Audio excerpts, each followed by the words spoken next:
Hello everyone and welcome to my channel. This is the 84th part of What If Deku Had a Robot Wolf. I hope you enjoy. Link to the original story and author in the description.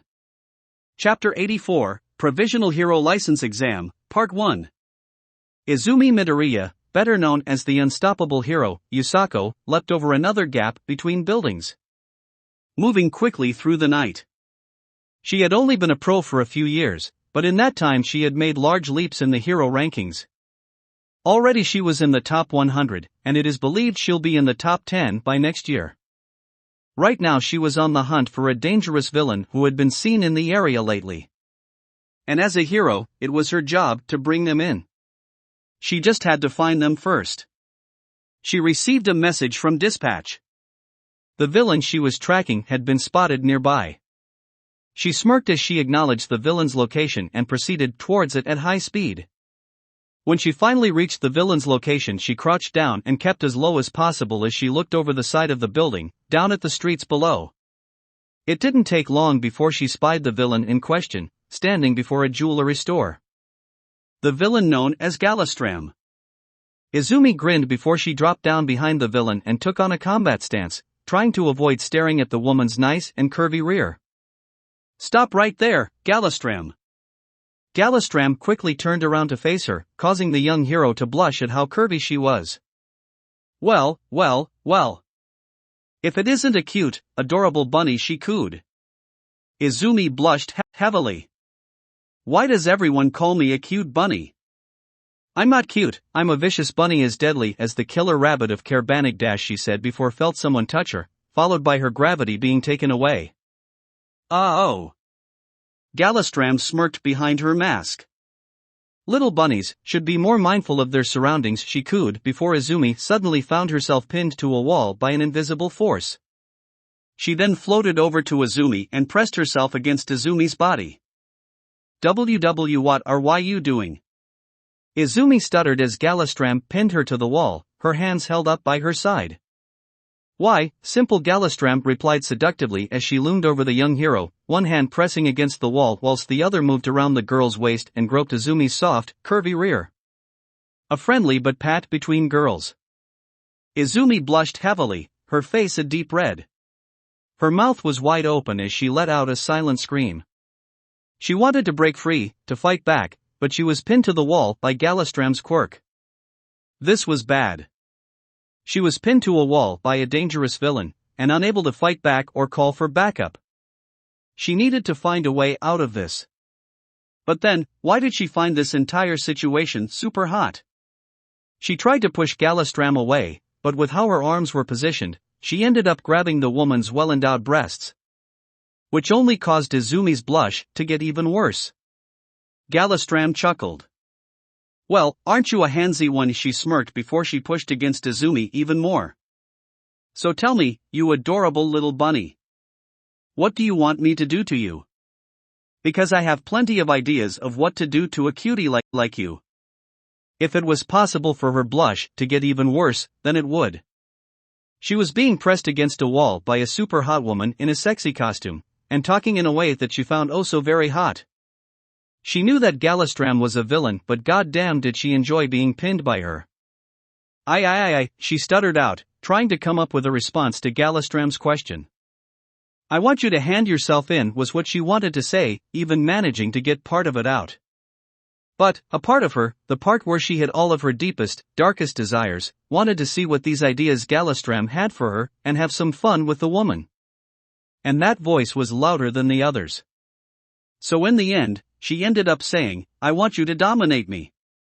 Galastram smirked behind her mask. "Well, if you insist," she cooed before she removed her helmet, pulled down her mask, and removed Izumi's respirator, all with the power of her own mind. She then put her arms around Izumi's back and lifted her so that they were face to face, her eyes mesmerized by the ash-brown orbs she found herself staring into. Galastram then leaned forward and kissed her deeply, their breasts pressed against the other. Izumi let out a few surprised moans before she melted into the kiss, wrapping her legs around Galastram's waist as they made out. Her mind was a mess, cluttered with thoughts she thought had been locked away a long time ago. "Oh yes, please.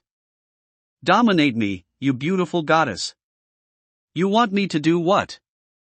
Izumi's eyes shot wide open. She looked around. She was back in her bed, surrounded by the entity of the Snuggle Squad, who were all looking at her. Especially Achiko, who for some reason Izumi had a hand up her shirt in a compromising position, her other wrapped around her girlfriend and also in a compromising position. There was a light blush on the machi-loving girl's face. Izumi's face started to burn as it went a deep red.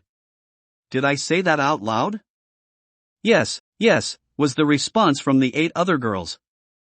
Eri thankfully abstained from answering, mainly because she was asleep and snuggled up to Izumi's hair. Izumi's face went full atomic as she tried to bury her face underneath a pillow. Himiko grinned. Looks like someone's been having naughty dreams. Coming from the girl who has nothing but naughty dreams, Ribbit, Sue said. Himiko just continued to grin. She counted herself lucky to be in a snuggle group consisting of several hot girls and one adorable little angel who deserved all the snuggles. Izumi meanwhile continued to bury her face underneath a pillow. Today was not the day she wanted to have such a dream, as today was the day of the Provisional Hero License exam, the day they'd all been preparing for these past 2 weeks. The last thing any of them needed was an unnecessary distraction. Even if she slightly wished that said dream wasn't interrupted. She was going to be thinking about that all day, wasn't she? She will probably never hear the end of this from any of the other girls. Especially Achiko, because she's probably seen her dream. Yes, I did, Achiko said telepathically. Izumi buried her head even more. Fluffy, Eri muttered in her sleep. Bunny. Fluff. Well, at least Eri's dream sounded better. Indeed, Eri's dream was better, as she was in a field full of fluffy bunnies with colorful fur, and was currently busy fluffing a very fluffy bunny with dark green fur. You would not believe the amount of fluff there was on this bunny. It was like there was no body, just fluff. She was in fluffy bunny heaven. Later that same day. We're here, Kana said as she looked out the window of the bus as the location of the exam, Takoba National Stadium, came into view. Everyone was just bubbling with excitement, even if some of them didn't look like it. This was their first chance at getting their provisional hero license. If they succeed here, then they can do proper hero work. Everyone had been working hard for this day and were ready to give it their all. Ah, it's nice to be out and about, Kyoka said as she got off the bus. Fresh air, new location, and no bees. Bees? Minoru asked, looking confused. I've been hearing a lot of buzzing bees around campus lately, Kyoka replied. And thanks to my hearing, I hear it easily and it gets annoying. It doesn't bother me, Sue said. That's because you eat them, Kyoka said. Sue just ribbited in response. Kana. Emi Fukukato said as she walked over to them, a class of students walking behind her. Oh God, Hitoshi sighed. She's back. Your mentor from the internship, Rikido said. Didn't you say you enjoyed your internship with her? That you learned a lot from her? She also kept calling me a mini Shota, Hitoshi groaned. Emi, Kana said. Good to see you again. Good to see you too, Emi said. Kind of disappointed that Shota isn't here. Yeah, his class is up at Sullust National Stadium, Kana said. Again, Emi said, sounding disappointed. Why is he always doing that? A part of me is worried that he's trying to avoid me.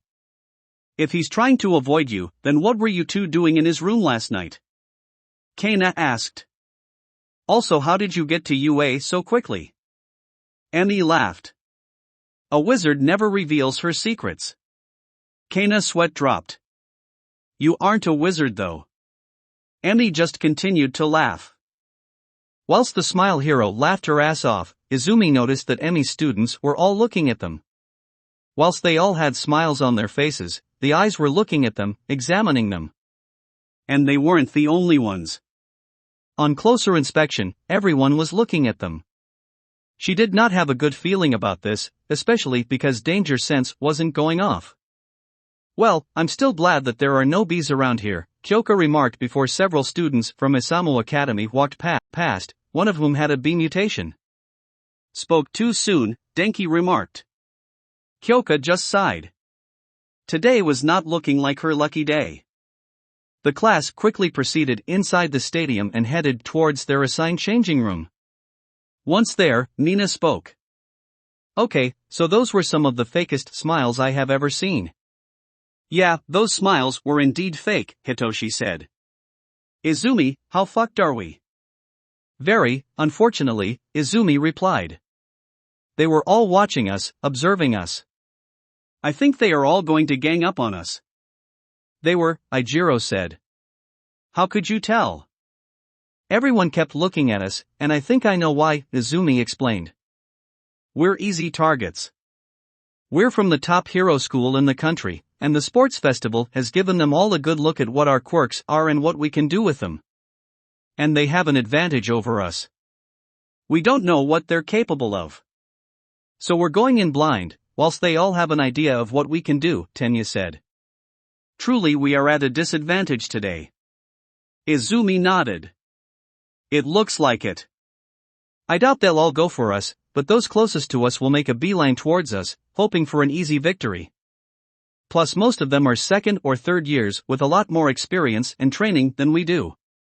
We are at a massive disadvantage. But we do have a few things on our side. For starters, 3 members of Team Phantom Thief never used their quirks during the second round of the sports festival. She's right, Himiko said. Me, Hitoshi and Yui never used our quirks, so they have no idea what we can do. Great! Mei suddenly said before she got out a small box from her uniform and put it down. That means that no one will expect this.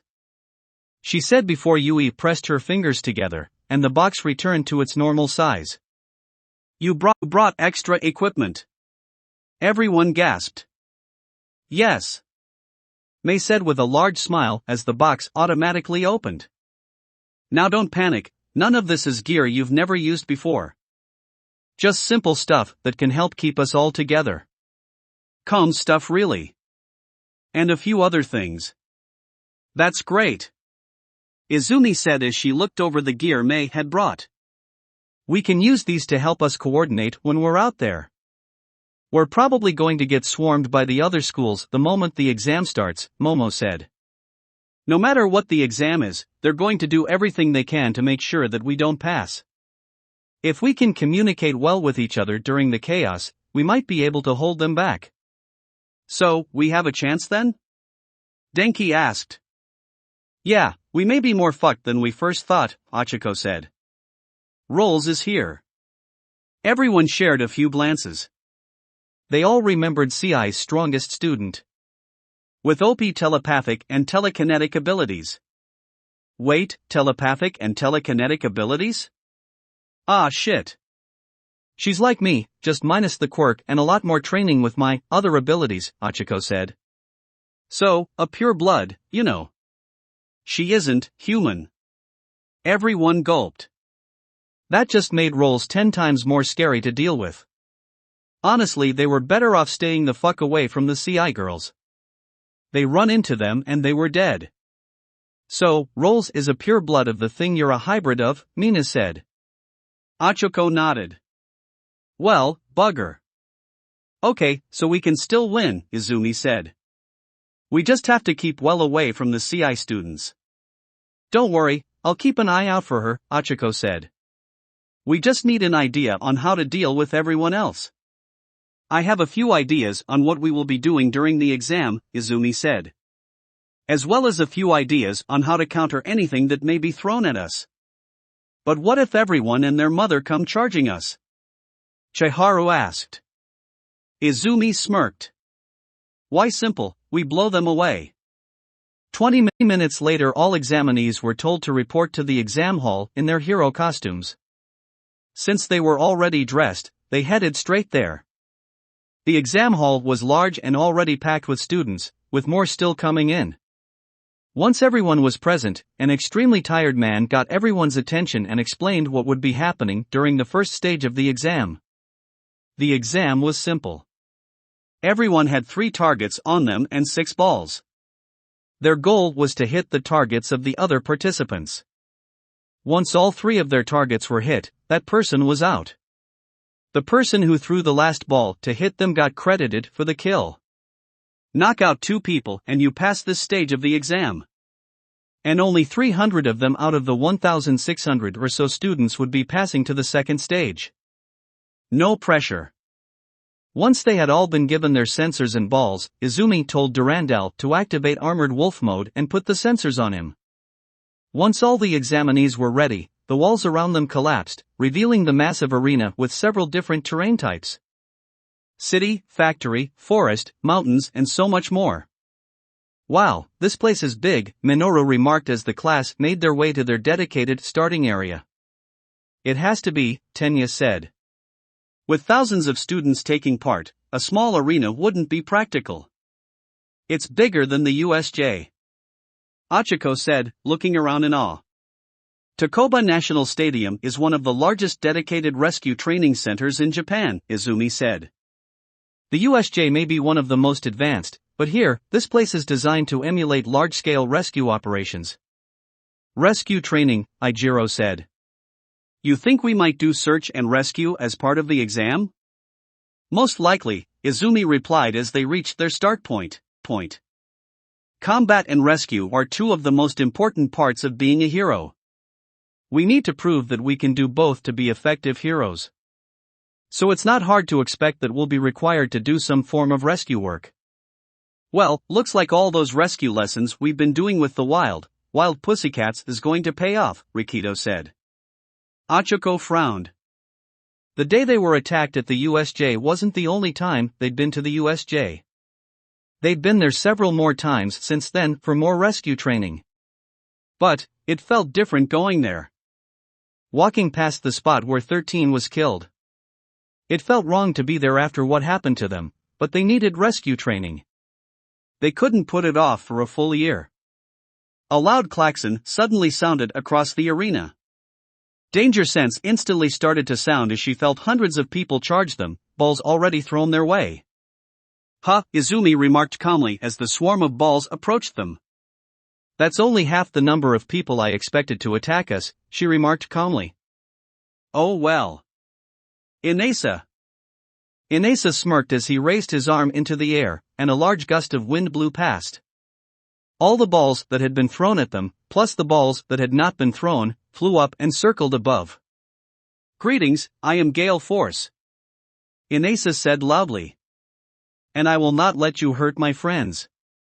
He shouted as he sent forth a massive gust of wind, sending the mass of balls he had collected towards the students charging them. The massive swarm of balls washed through the attacking students, hitting their targets and taking hundreds of students out. Holy cow! Over 100 competitors have already been knocked out. Okay, now I'm awake. The tired announcer shouted, sounding a lot more awake than he did a few minutes ago. Holy shit, Hanta gasped. You darn well knocked them all out. Yeah. Inesa said proudly. That's what you get for messing with 1A. He said before he realized that he was the only one to pass due to that attack. The rest of his classmates hadn't. Oh no. Don't worry about us, Inesa. We'll be fine, Izumi said. You go on ahead. We'll catch up. Inesa nodded. Pass the exam. All of you. He said with a smile before he used a small tornado to send himself flying off towards the waiting room for those who had passed. Now then, let us mop up the stragglers, Fumikage said. Yeah. Now it's our turn. Dark Shadow added. Izumi nodded. Right. Inesa may have gotten most of them in that attack, but not all of them. Keep your eyes open. We dash and suddenly she and everyone else fell into a black void. A nearby group of students from Ketsubutsu Academy smirked and laughed as the 21 remaining UA students fell into the void below them. Their sensors untouched from Inesa's open attack. Well, that was easy, a boy who looked more like a black silhouette said. It sure did, a boy with blue, rough and rock-like skin said. Hey, didn't even see that coming. So, one small question, a girl with short, ash-blonde hair and blue eyes said. How are we supposed to knock them out of the exam if we've scattered them all over the place? We can't exactly use our balls to hit their targets. You are, shit, the silhouette boy gulped. His classmates just facepalmed. That had not gone as planned. Maybe we should have just stuck with the original plan and used my quirk to scatter them, a boy with shaggy, unruly brown hair said. Where did you send them anyway? The silhouette boy gulped. I don't know. Just, around the place. I only discovered this technique yesterday. Well, fuck. Hitoshi looked around, finding himself in what looked like an industrial area. Nina, Yui and Kyoka were with him. This situation felt very familiar to them. Like a certain incident that happened to them during the first week of school. Did we just get US Jade? Hitoshi asked, looking around. I think we did, Nina said. Well, Kyoka said, getting out a bingo card and crossing off get US Jade. Should have seen that coming. What do you think that guy's quirk was? Probably some sort of short-range warp quirk, not as strong as the one from that villain from the USJ, Hitoshi replied. Something tells me that this was an on-the-spot thing. Scattering us like this doesn't seem like a smart thing to do. Especially when you can't capitalize on it. Hitoshi tapped his ear. Comms are down as well. Either someone's got a quirk and is using it to jam us, like the USJ, or going through that shadow warp gate thing did something to them. So we can't contact anyone, Nina said. Damn it. And I thought we were being smart.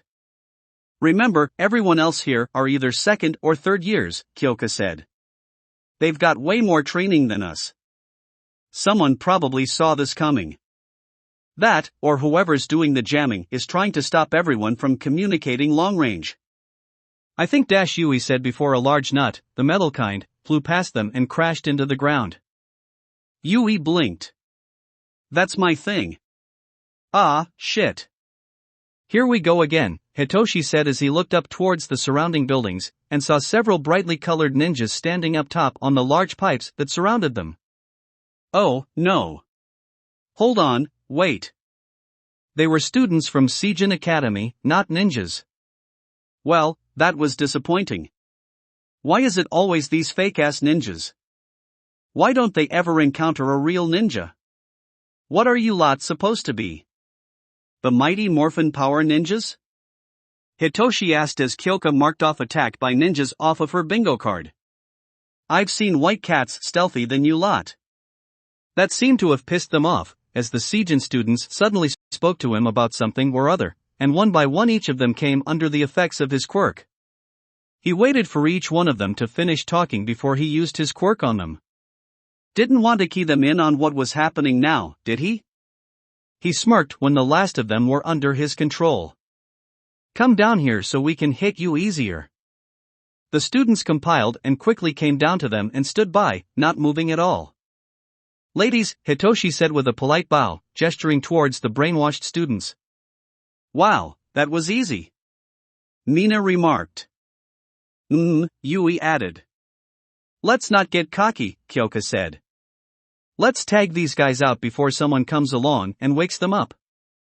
Hitoshi nodded before he and the others tapped their balls against the Seijin students' pads.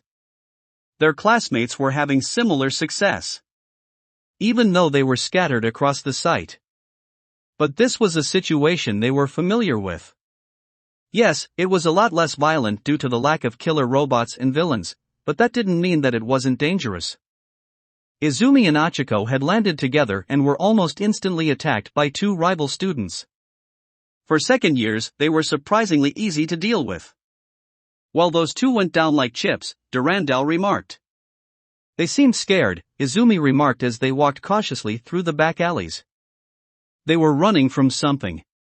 Running into us was not something they were prepared for. Their classes got caught up in a trap set by the CI girls, Achiko said. Those two were the only ones to escape the death hours the CI girls had set up. Figures Rolls and Psycho would do something like that, Izumi remarked. She didn't need to be told that Achiko looked into those students' minds to check what happened to them. That's what happens when you go up against someone with both telepathy and telekinesis, Achiko said. If you think one of them is bad, imagine going up against an army of them. Yes, we know there is an entire species of OP physics out there, Durandal said. Please stop mentioning them, and maybe they won't invade us. Ah, Mariata, the voice of Rolls said behind them. Long time no see. Ah shit, Durandal cursed as Achiko and Izumi quickly turned and saw the CI student standing a few feet away from her, several balls floating around her. Mariata? Izumi asked, looking confused. Where's the rest of your class? Achiko asked. Already passed, Rolls replied.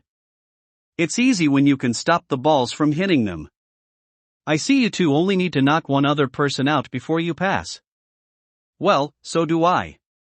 I do, Achiko said as she took on an attack stance. Oh, don't worry, I'm not going to fight you, Rolls said. You're not ready to face me one-on-one yet.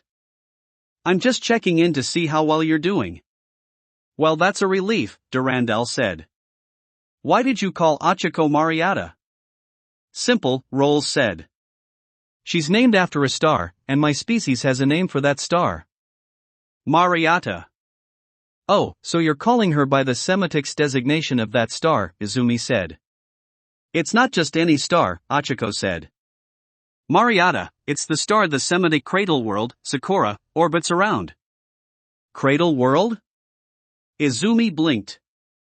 Well, we can't really use homeworld as only one Semitic faction calls it their homeworld, Rolls said. So, we call it the cradle world, since it was the cradle of our species. Oh, Izumi said. That makes sense. But, that's, well, I'd say cool, but since your father named you that, I'm not so sure it's cool. It's alright, Achiko said. I've gotten used to it. Even if Rolls insisted on calling me Mariata instead of Achiko, she said, giving Rolls an annoyed side glance. Also, heads up, we've got 3 stragglers incoming, Achiko said. Looks like they too survived the little trap house my classmates had made, Rolls remarked. Looks like you're getting better at using your powers, Mariata. Let's finish them off, shall we? If it gives me a way to sense hostiles coming towards us, then getting good with it will benefit me.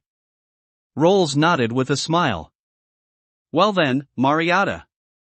Let's see if you can use those powers of yours to defeat one of them. You're on. Achiko said, an intense aura surrounding her. And Achiko's getting intense again, Izumi said with a sigh just as the 3 students came into view. The 3 students looked shocked and or horrified to encounter them. Maybe because Rolls was working with them. So, in a panic, the 3 engaged them. To be fair on Achiko, she did use her telekinesis to defeat one of them. It's just that said telekinesis included throwing the ball into the guy's nuts. To be fair, the guy did put one of his targets over his crotch, so it was kind of his fault that he got hit in the balls. The other 2 were easily dealt with.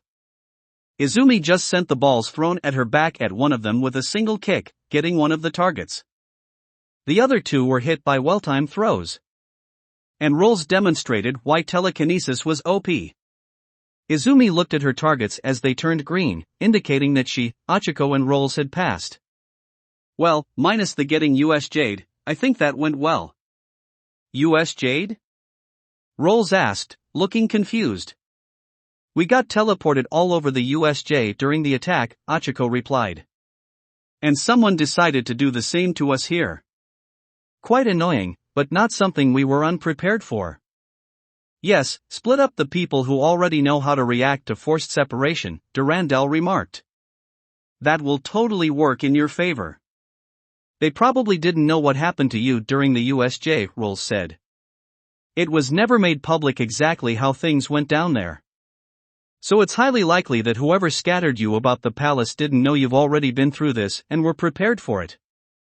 There was a sudden and loud girlish scream nearby. What the fuck was that?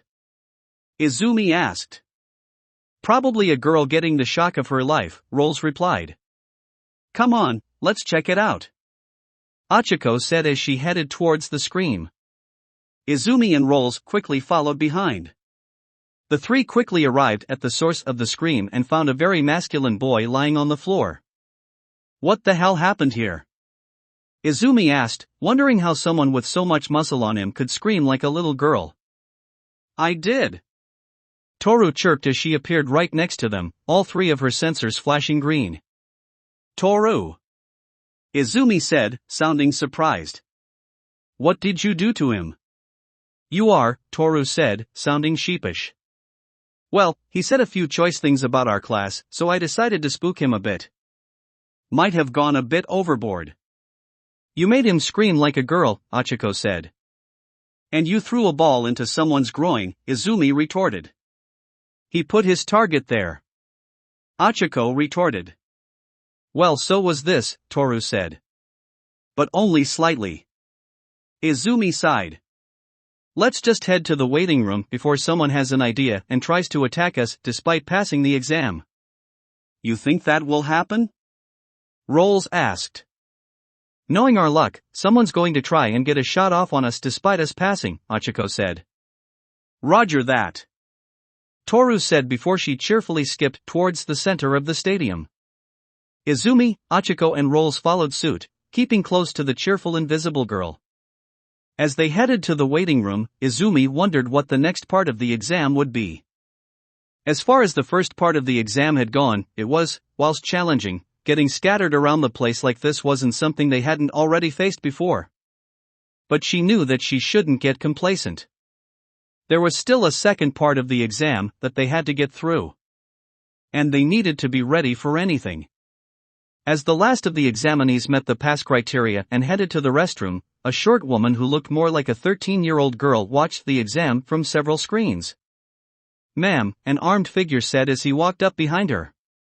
Preparations for the second stage of the exam are finished. Good, the woman smirked before she hefted a massive halberd over her shoulder. Let's show these kids just how dangerous the real world can be. That will be it for this part. I hope everyone enjoyed. If you did, please leave a like and comment if you want part 85. If you want to hear more from me, subscribe. I hope to see you all in the next one.